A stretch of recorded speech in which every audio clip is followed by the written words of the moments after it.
Hello guys, it's your girl Koshi and this is the Angaza 254. We are in Mathare. I met a man, a gentleman actually.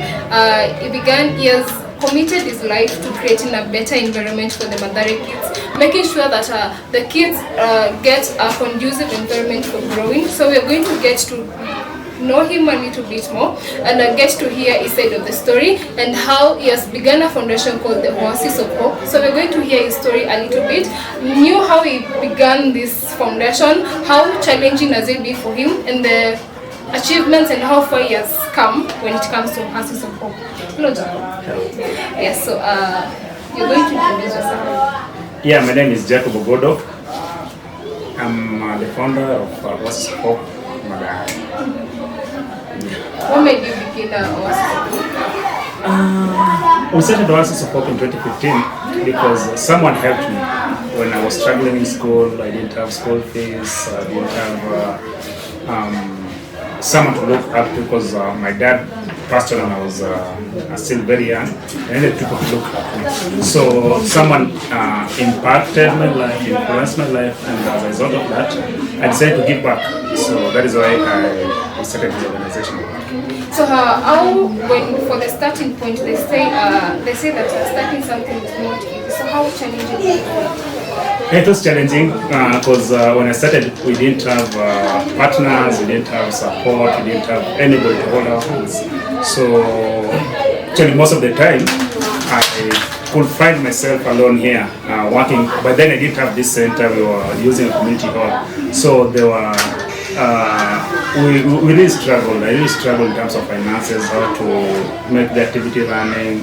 At times I could come, find no place to meet because it is a community hall. Maybe the hall was hired someone else, or we didn't have benches, we didn't have a lot of things. And then kids also didn't have so many kids by then. Like around 30-40 kids were coming to the Saturday program.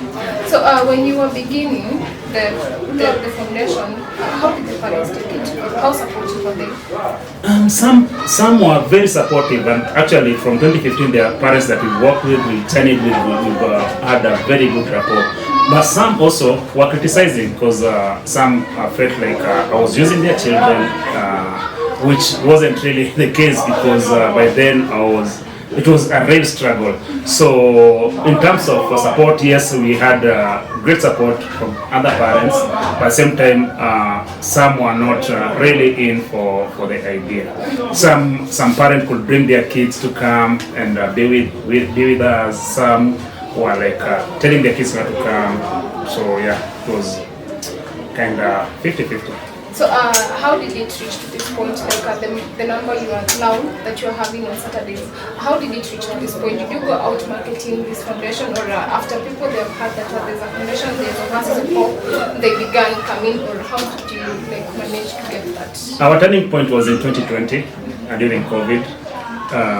We connected with a friend, Brian Clark, through People Bridge, that is the organization. So they decided to be bringing food to the people because then people were starving. People were not going to work, they were locked down in curfews, so it was really challenging.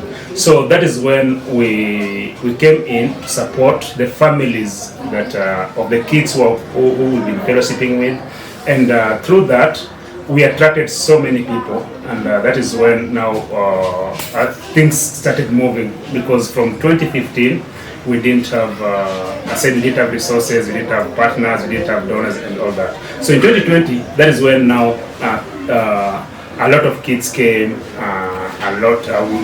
were known of the community and what we are doing and what we're doing. Yeah. So you've talked that, you mentioned that you have kids that sat for the exams. How do you feel having, first of all, the kids? The highest got 362, and of course to us we had like 7 candidates in last year exams, and none of them failed, because we cannot say that getting a lower mark is a failure. That is not the case. So the highest got 362, and the lowest got more than 250 marks. So to me, as a community leader, that is a great achievement, because getting 360 marks from Mathare slums and then going to school again in Mathare slums is not easy. And then she's a girl who scored that. So to me, I'm a proud member of the community, because the people that interact with the children that we are mentoring and are actually scoring, making headlines. Yeah. And how do you get the parents to trust you with your girls? And how do you mentor these girls that you have in your foundation? I'll start by mentioning that we have 8 volunteers in Oasis of Hope, 4 ladies and 4 gentlemen. And my wife is among the ladies who are doing mentorship for the girls. She also was brought up in Kcpe slums, and she understands the challenges that girls are facing. So, in terms of trust, they do handle girls, and we also have 8 male volunteers who are handling the male, because most of them, all of them, are from Mathare slums. We know the experiences, we know the challenges, we know what it takes to be in the slums area.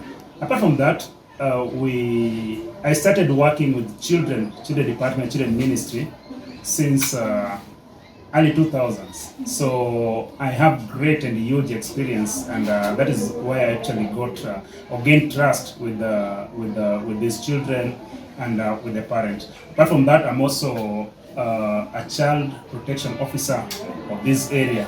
So I also fight or advocate against the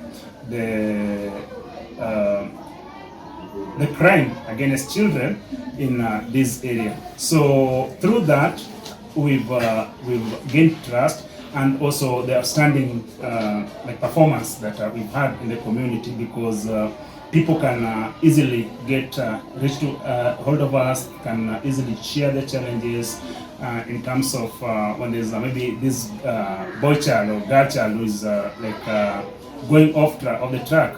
We can easily be contacted, and through that we've actually managed to talk to offer guidance and counseling in this community area, in this area of Mathare. As we wind up, can you speak a little bit about the achievements when it comes to us? Achievements. One, we started, I said that when we were starting, we had around 40-50 kids. Today, we have about 200 kids who are coming for our Saturday Bible class. Another thing that I'll say is a major achievement is we've managed to teach children the ways of God. We've managed to mentor them. We managed to teach them mannerism. We managed to make them different and outstanding from other kids from this community. During COVID 2020, when kids were out of school, we had a program dubbed Slum Friend. This was to teach kids on videography and photography, and we also nurturing acting and acting skills. So we did a movie, The Game, that won UNICEF award. We won that from Mathare slum. So that is our major achievement. And then also our kids, most of them, as I mentioned earlier, did the ones that we've been with. When it comes to examination, their performance is extremely well compared with others. So I can say that we're not yet here. We're not yet there where we expect to be, but at least we are doing something. We're impacting community. There are kids who initially didn't get well with their parents or the community, but after interacting, they've grown to be best kids. Apart from that, even the volunteers, when we were starting, some were not they had issues with themselves, but that they could not address. But through the interaction that we've had with them, they've also stood up to be people who are also transforming this community. So as we are growing these children, we're also growing ourselves, and we are also growing the community. And finally, we've offered helping hand whenever there's need. Like currently, I said we had seven of our children did their Kcpe. So we don't have much resources as an organization, but we can give them a startup, maybe raise some cash so that they go to school. And finally, we are trying to teach the community and the parents of these kids how to fish. So we are conducting entrepreneurship trainings from here. So from there are people who've started their businesses through that, and there are people who've managed to grow their businesses through our training. So we've achieved much, but we're still going. It is not yet over. So you've mentioned that you're not yet where you want to be. So where do you see Oasis of Hope in the future? We want a fully empowered community. We want to see many Jacobs coming on board. We want to see these kids that we have today as our children coming back to give back. Because what happens mostly is you grow in Mathare, and then you go to school, and then God blesses you with a job, and then you move from Mathare to other area. So I'm challenging. My biggest success and achievement will be if the kids that you're teaching today will come back to teach here. And of course, we've had some that I started the journey with from the year 2000 who are coming back and are giving back to the community. So when they'll be coming back to impact this community, then I can now sit back easily and relax because it is done. And not just here, we have the problems are all over the country. We have so many slum areas. We have so many people who are getting lost in so many areas. So if that person that we impact today will go somewhere else and do the same in another area, it will be great. We have a library that is still young. We started actually a few weeks ago. It's a small room yet, but we want to get these kids be here in a safe place where they can learn, where they can do their homeworks, because poverty is a real issue here. You find maybe they go to school, they have homeworks, they cannot write their homeworks back at home because there is no light. So we have a facility here, we have volunteers here who will be helping these kids to do their homeworks, to do their studies, so that they also help them with their education. So apart from that, we want to see kids who are coming from this program excelling, not just achieving primary, secondary school education, but we want to see the doctors, we want to see people who are learned, we want to see people who we can point to in future because of what they have achieved through this organization and through our support in this community. Thank you, Jacob.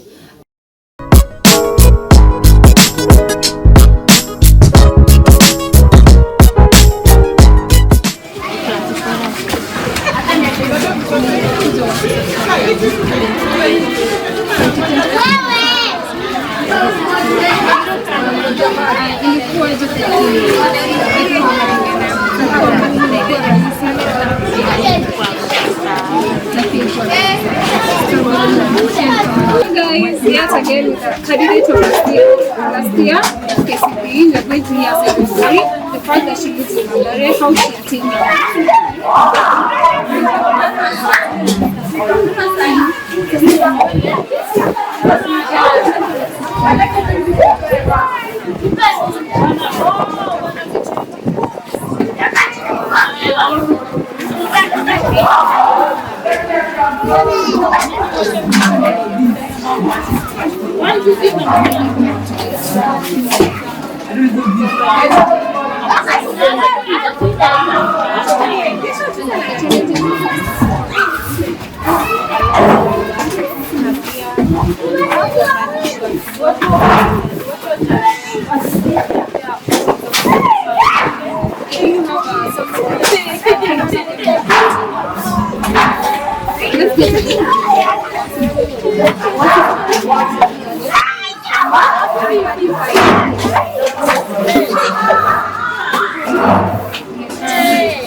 Can you tell the difference before you joined the Oasis of Hope and before and after you joined? Can you tell the difference? Before, I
didn't know about many people, for example, how we can talk to others, how we can talk to people like that, and we were told how we can talk to others,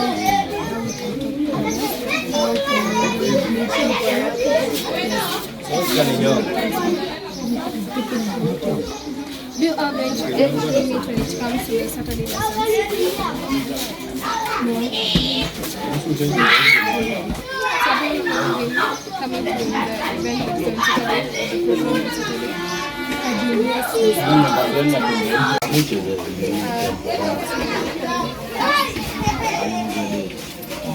So we want to hear your other side of the story when it comes to Oasis of Hope. Let's Yes, Oasis of Hope. It has been fun because of the interaction with skills and learning new things. So you learn the stories that went on lifestyle, or you have a specific day when you're supposed to meet them? We have a specific day on Saturday.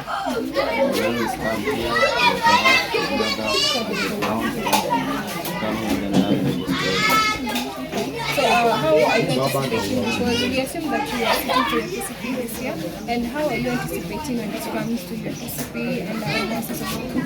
I'm anticipating not to achieve marks 400. Guys, that is it here at Angaza 254. We, like Mr. Jacob has said, we want to see many Jacobs in future. Men will come to stand out to create a conducive environment for kids that are in slums, that are in Mathare, places like Uruma. We want to see many Jacobs in future, and this foundation will be here at Oasis of Hope, hoping to see you next time. Thank you.